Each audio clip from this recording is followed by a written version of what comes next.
在上期节目中，钓鱼达人需要与国家级竞钓大师刘小春南下探寻罗非踪影。温暖的阳光下，钓线间连接了钓鱼人的梦想。当鱼情渐快，满江红配合飞科钓法，将速度演绎到极致。无论是剪线调漂还是抓口蟹鱼，通过在广州的钓法，做钓罗非的疑惑逐渐清晰。接下来，我们将全程记录黑坑赛事的细枝末节，分析在比赛中，当鱼情发生变化，钓法要如何随之而变。选位、饵料、技法，到底什么才是比赛中的关键所在？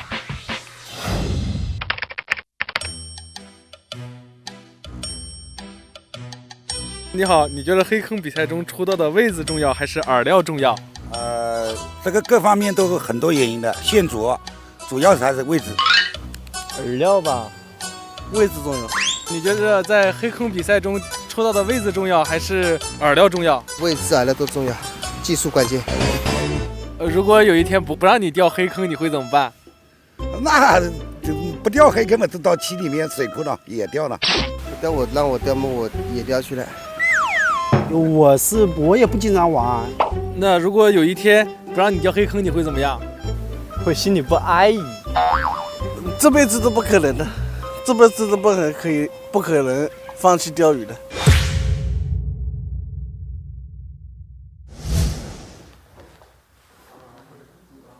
站起。你觉得在黑坑比赛中抽到的位子重要还是饵料重要？首先位置，其次饵料。为什么？因为黑坑啊，在随便哪一个坑，它都有偏塘。因为这个鱼啊，刚放进去，它有个习性，它有些地方它就不敢走，所以说会造成这个偏塘。如果有一天让你放弃钓黑坑，你会怎么样？我不会放弃钓鱼，只要鱼情好，我一直会这么钓下去。欢迎收看由浙江家钓泥独家冠名播出的大型垂钓教学片《最佳钓技》。伏魔在手，万事无忧；金鳞池中物，垂钓满江红。本节目同时也要感谢浙江金华美辰户外的大力支持。本期我们将走进黑坑赛场，看国家一级大师与钓鱼达人会在比赛中发生怎样的故事呢？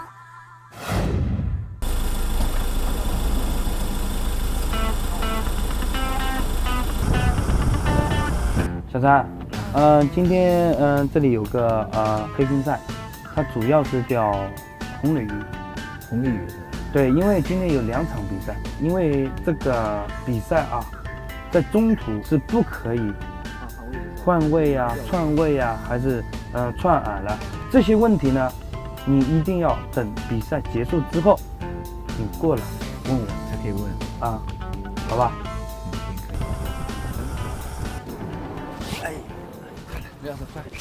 哎呀，都这么多人了，我们都来晚了，今天，我们赶快拿干包。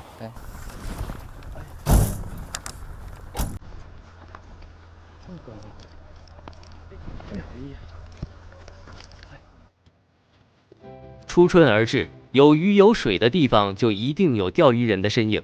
当日，刘小春和钓鱼达人陈浩报名了一场黑坑挑战赛，本次参赛人数为42人。为了让比赛顺利进行，黑坑主办方在比赛的前一天投放了1万斤红鲤鱼。比赛分为上下2节，每节90分钟。早上8点，参赛选手陆续抵达钓场，开始各自的准备工作。一个半小时一场啊，1个半小时一场。陈浩，几号？黑8。刘小春，32。红开始。我在对面，你在这边。我在这边是吧？这个对，我们先今天不是和你说的一块。我先把饵料开起来，你先过来把饵料开好一起，你再拿过去，可以吧？好。因为这种比赛，这个为了保证那个公平性的话，大家都是一起去渔场老板那里抽签。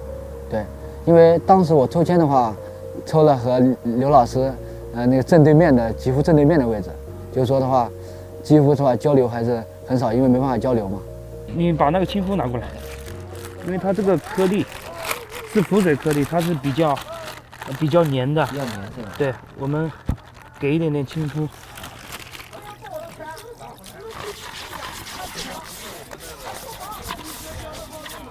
像这种浮水发黏的颗粒啊，你吸透水，水吸好的话，尽量去少打它啊。哦，就是不然的话，我它到底打的话就对，实际上状态就不是很好，是吗？鱼吃口就不是很好。对对，你看这个颗粒是不是很黏？很黏的。对，因为你让它水收干，你把它揉成团就可以做掉了。揉成团就可以直接。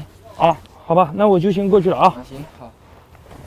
如果不进散炮，我会用大散炮去做握，但是这次比赛是进散炮的，所以我会用这种大粗饵去做。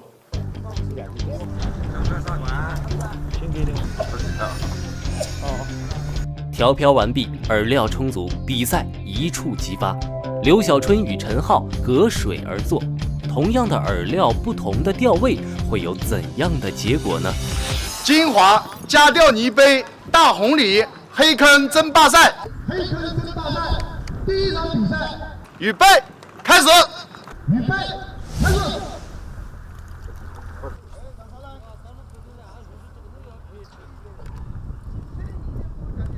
这个比赛刚刚已经开始了，我们这边的话，我们先报个团的话，稍微大一点，稍微捏一下行了，不用捏得太。然后现在的话，很多钓友都是在有大团子在抽窝。然后刘老师就在我对面，然后的话，因为当时没有办法交流，所以说呢，我就按照我就自己平常的钓黑坑的一个那个情况来判断。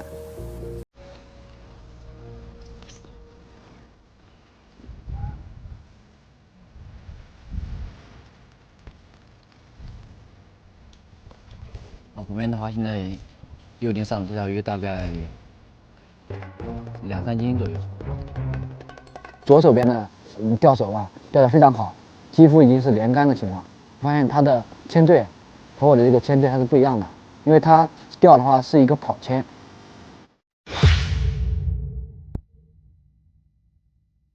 欢迎收看由浙江家钓泥独家冠名播出的大型垂钓教学片《最佳钓技》。伏魔在手，万事无忧；金鳞池中物，垂钓满江红。本节目同时也要感谢浙江金华美辰户外的大力支持。比赛前期，陈浩被左右钓手两面夹击，情况不容乐观。同时，对面的刘小春也非顺风顺水。那么，两人会用怎样的对策来应付这出师不利的局面呢？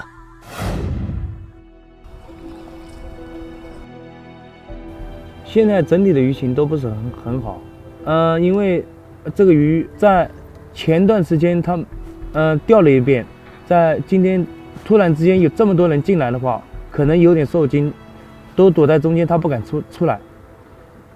在我做钓的过程当中，我发现这个鱼警惕性非常的高，我把漂推上去，铅推上去，用拖钓的方式。为什么要用拖钓呢？因为这个鱼在我的正前方50公分左右。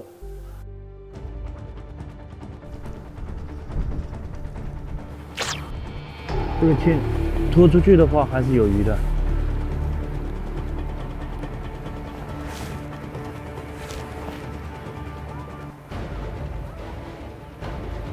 鱼真的有劲，这鱼。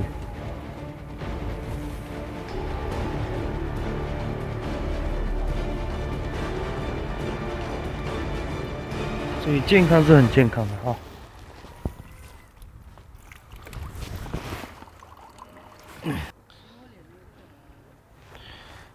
我这个铅推上去，这个钓法简称拖底钓，我们叫拖底，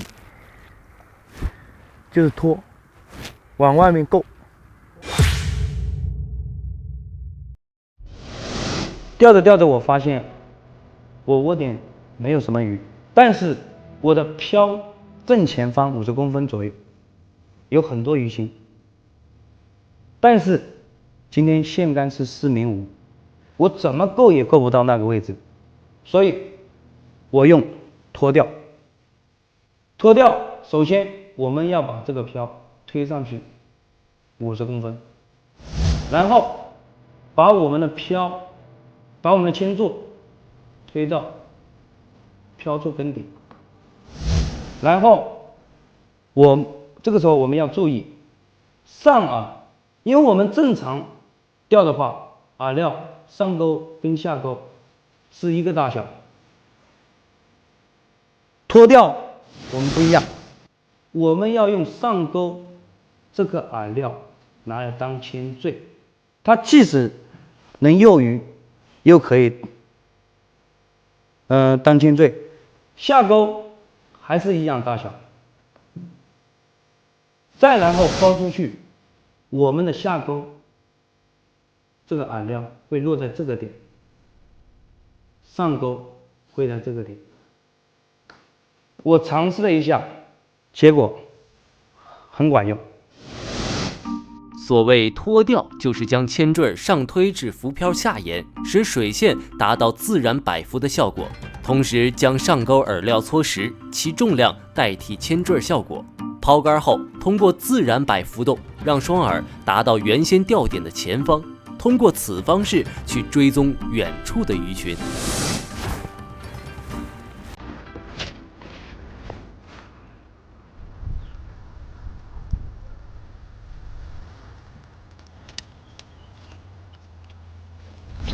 哇，这肯定是蹭。鲤鱼首先那个2个饵料是躺在底部的，它只会因为鱼它另的饵料是有点近处的，它会一吸，但它并没有能吸到嘴里，但信号已经给到了，一打没有口。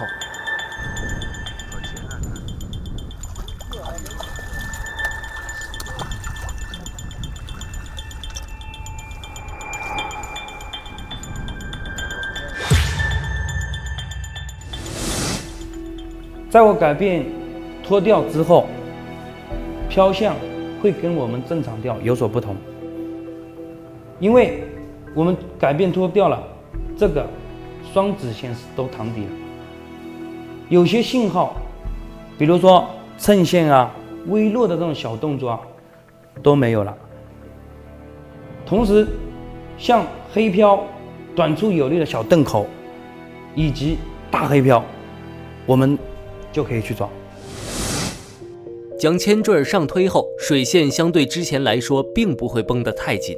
如此一来，当鱼撞线或试探性就饵，浮漂便不会出现杂乱信号，那么自然也就提高了钓鱼人对正口的判断，减少了空竿。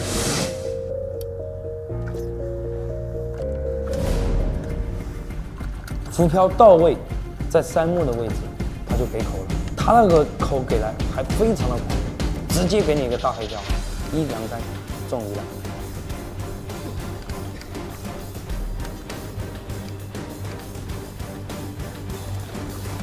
像这种鱼最怕的是搭桥了，它前面一个钩，后面一个钩，如果是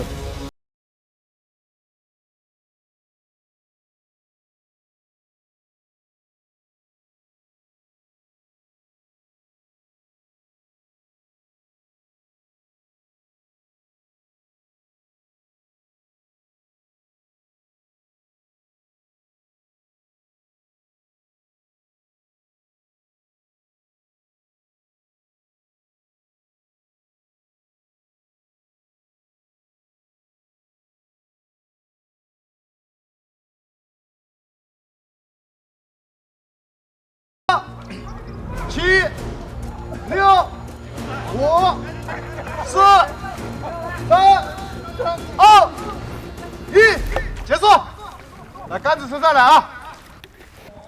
然后我们现在上半场的话，然后我这边钓的话非常不好，所以说现在的话我们先去找刘老师聊一下，然后下面问题我们来看一下。刘老师，你今天这个上半场的话，大概钓了有多少尾啊？整体鱼群不是算很好今天，但是我前期一直没上鱼，后期的话做了一些小调整。下半场的话，我建议你啊，就是把铅推到漂座底下，够出去钓。够出去钓。对，因为它这个鱼啊，经过他们这2天钓完之后，受精在今天人又多，都在外面，只要外面有鱼够出去，它就一口，很干脆的。旁边的话，我感觉他们钓友都开了好几船饵料，就是说他们添加的那个鲤鱼酒，然后就小要几点。我们的话就是，目前上半场开的饵料是很简单。对，我们是以清淡的为主。下午我们做一个大幅度的变化，好吧？行，可以。欢迎收看由浙江家钓泥独家冠名播出的大型垂钓教学片《最佳钓技》。伏魔在手，万事无忧；金鳞池中物，垂钓满江红。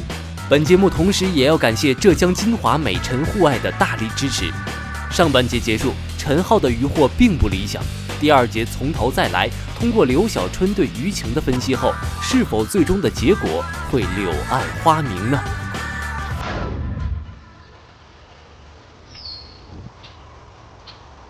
刘小春，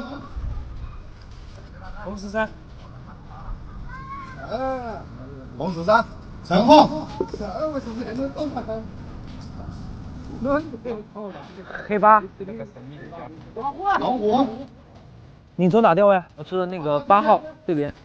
哦，那我抽到这边13号。那这样好了，我们先把饵料先开了。行，我们先到你的钓位把饵料开了。好，行好。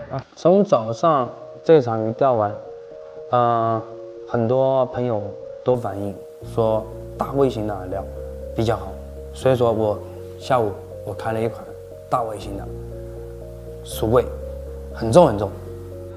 好，我们先把饵料开了啊。经过早上我们试了一下啊，我发现这个鱼还是吃味道比较重的，重一点的。对，早上我们都没加药，总感觉走清淡的。鱼还不吃，对，不是很吃。这个是加柚，对，它是针对黑坑的巨鱼。早上有好几个钓友，他的钓的鲤鱼都是比较大的个体。用这个状态碗收一下水就可以了。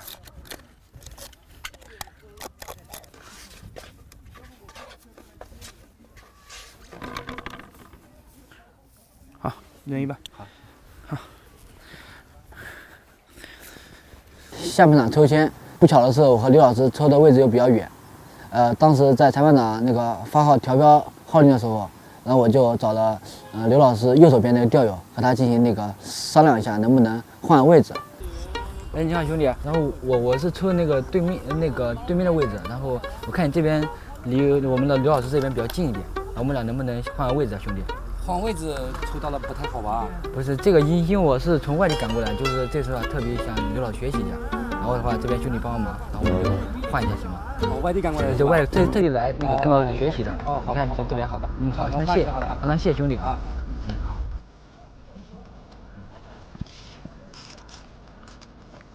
谢啊。好，这样。那这边就麻烦你了啊。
右手边那个风已经开始刮了，然后的话，因为我的钓点的话，是因为我的4.5米达是满杆，所以说因为尽量勾到中间的鱼，所以这个时候的话，抛的钓点就和梅花桩一样，然后抛的到处都是，那个窝点的话抛的很大。刘老师，你像我这个，我是为什么抛的时候，他就没有抛那个点，他那个就是钩子会飞往前，然后他那个漂会，比如说笔直的话，我抛的时候的话，钩子抛到了右边的位置。哦，这个是要经常学的，但是我提醒你一个啊，就是抛竿的时候啊，不要抛太重，就是轻轻的荡出去，杆子不要挑得太高，挑得太高，它就这个饵料会往边上跑，还会往天上去。对，因为这个风它不会从那个右边往左边刮，因为我感觉如果是劲小的话，就对感你劲小，你觉抛不出去。尝试一下，没关系，尝试一下是吧？对你轻轻的，就是借这个力，借这2颗饵料的力，就荡出去就可以。我们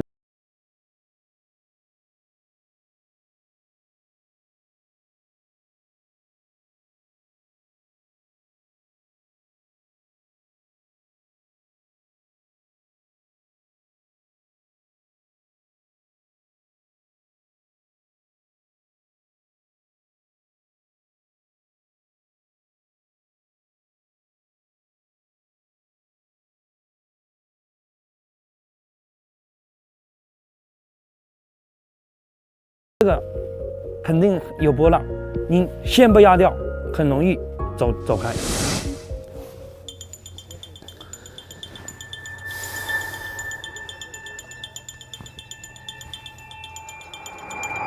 我看你这竿抛的不是很好吗？哎，刘老师，中鱼了。好，出水的时候你要小心一点，慢一点是吧？对，出水的时候要小心一点啊。哎，就像刚才他抛的比较准，然后这个鱼就在窝点里，反正这个鱼都在外面，只要你抛出去，窝里有鱼，它肯定给口。好。你看这竿的话，这个鱼它基本还是偏正口的。我看一下，鱼上对是。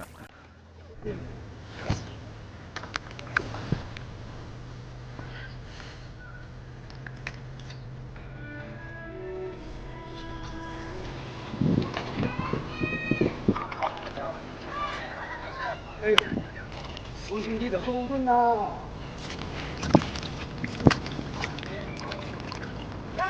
这样子。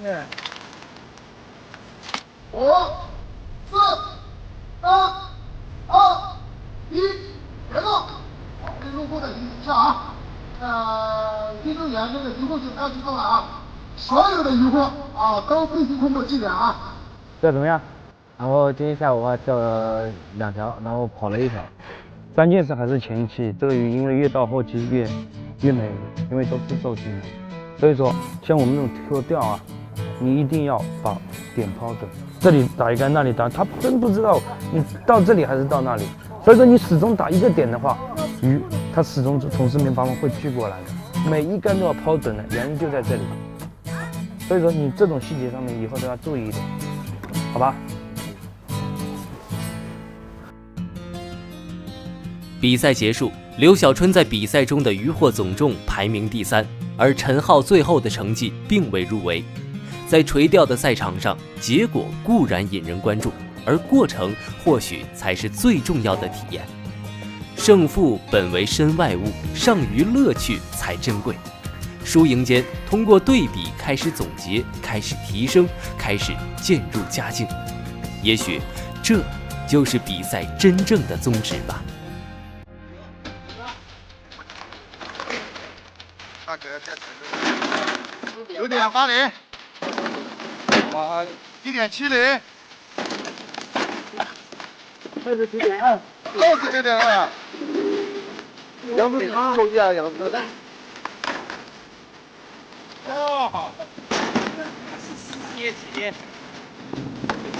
有没有单尾单尾最大的1480。